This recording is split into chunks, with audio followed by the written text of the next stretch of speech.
১ নং উত্তর চরাবাবিল union ক্যাম্পেরাট high স্কুলে যাওয়ার নয়নতারা সড়কের রাস্তার দুই পাশ থেকে ডেজারে মাটি কাটার কারণে রাস্তাটা এখান দিয়ে নিচের দিকে ডাইবা যাইতেছে এবং রাস্তার দুই পাশ ভেঙে বারবার এই রাস্তার এখানে বেহাল অবস্থা হয়ে যায়।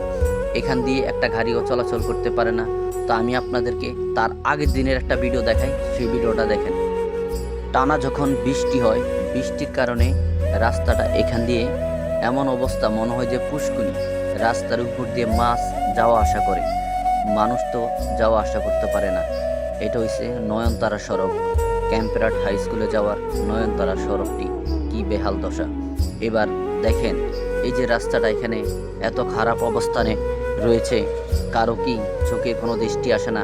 আপনারা বর্তমানে যারা নতুন চেয়ারম্যানই করতে চান, আপনারা দ্রুত এই রাস্তার কাজটা সম্পূর্ণভাবে এইখান দিয়ে মাটি ফেলে বা ইটের সোলিংটা এখানে ভেঙে গেছে, এখান দিয়ে একটু মেরামত করে জনগণের সেবায় নিয়োজিত থাকেন এবং জনগণকে দেখান আপনারাও আগামীতে ভবিষ্যতে চেয়ারম্যানই হয়ে আপনারাও এই দেশের উন্নয়ন করতে পারবেন। আওয়ামী লীগ সরকার যে কয়দিন ছিল উন্নয়ন করছে, এবার আপনারা উন্নয়ন করেন।